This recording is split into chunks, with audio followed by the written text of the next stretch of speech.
अस्सलाम वालेकुम।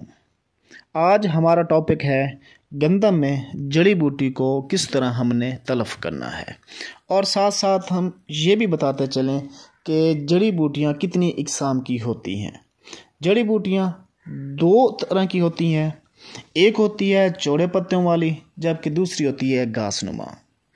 इन जड़ी बूटियों को अगर हम तलफ़ नहीं करेंगे तो ये हमारी गंदम को 15 से 40% तक नुकसान पहुंचा सकती हैं, यानी कि 40 से 15% तक पैदावार कम आ सकती है।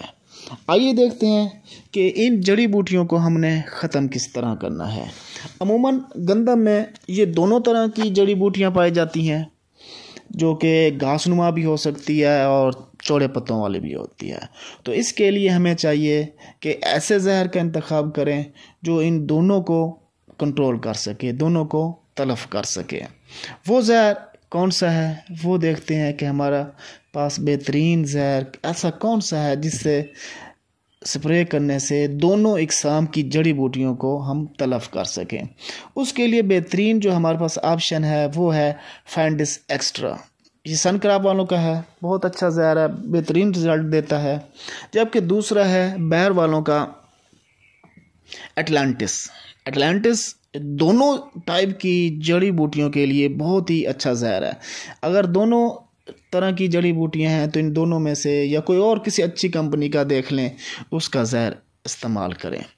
अगर हाँ कोई एक किस्म की जड़ी बूटी है तो उसके लिए जहर कोई और देख लें, जिसमें से अक्सर हमने देखा है कि एक्सल बहुत अच्छा रिज़ल्ट देता है। सिंजेंटेक है वो एक ही जड़ी बूटी जैसे कि घासनुमा है, उसके लिए बेहतरीन रिज़ल्ट आते हैं।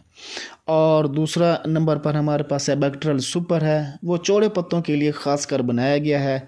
बैक्टीरियल सुपर जितनी भी चौड़े पत्तों वाली जड़ी बूटियाँ होती हैं उसको वो अच्छा कंट्रोल करता है। और हाँ, अगर आपके फसल में सिर्फ एक ही किस्म की जड़ी बूटियाँ हैं तो उसके लिए मखसूस जहर का इंतखाब करना है। गंदा में सिर्फ खाल या वट के साथ जड़ी बूटियाँ ज़्यादा होती हैं, अक्सर देखा है। तो हमें भी चाहिए कि वहाँ पर स्प्रे कुछ अच्छे अंदाज में करें। बाकी फसल में अगर थोड़ी बहुत जड़ी बूटियाँ हैं तो वो हमारी फसल पर कोई ख़ास असर नहीं डालती। तो हमें चाहिए कि ख़ास कर खाल की तरफ, बनने की तरफ या वाट की तरफ अच्छा सा स्प्रे करें। बाकी जो है बाकी फसल में अगर कम भी करेंगे तो वो जड़ी बूटियाँ इतना हमारे पौधों पर असरअंदाज नहीं होंगी। और ये जितने भी वेजिसाइड हैं ये हमारे गंदम की फसल पर स्ट्रेस ज़रूर देती हैं।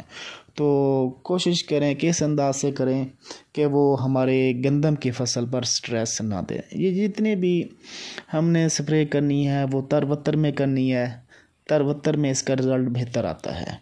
और एक और बात आपको बताता चलूँ कि इस स्प्रे को करने के कुछ असूल होते हैं, वो हमने हमेशा याद रखने हैं कि वो कौन से असूल हैं जिनको मद्देनज़र रखते हुए हमने वेडिसाइड की स्प्रे करनी है।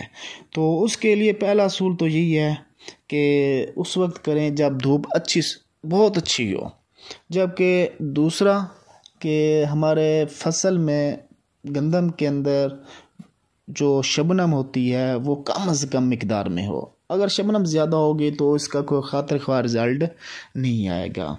दूसरे नंबर पर स्प्रे को एक जगह पर दोबारा ना होने दें, इसका ख़ास ख्याल रखें, क्योंकि जब भी ये स्प्रे किसी पौधे पर डबल इसका फुहारा लग जाएगा तो वो स्ट्रेस में चला जाएगा। कोशिश करें कि पौधों के ऊपर दोबारा स्प्रे ना आए। जबकि इसके लिए हमें साफ़ पानी का इस्तेमाल करना चाहिए। साफ़ सुथरा पानी हो तो अच्छा रिज़ल्ट आता है। कुछ हमारे कंपनियां, हमारे डीलर हज़रात ऐसे वेडिसाइड भी रखते हैं जो कि खुश्क वतर में इस्तेमाल होती हैं, जैसे कि ट्राई अल्ट्रा है। ये हमें खुश्क वतर में इस्तेमाल करनी चाहिए, क्योंकि ये वतर या ज़्यादा वतर में गंदम पर शदीद स्ट्रेस देती है, गंदम पीली हो जाती है। जबकि शोर वाली ज़मीन में भी ये स्ट्रेस देती है और कंट्रोल भी कम करती है। शुक्रिया। आखिर में इस चैनल को ज़रूर सब्सक्राइब करें। अल्लाह हाफिज़। दुआओं में याद रखें।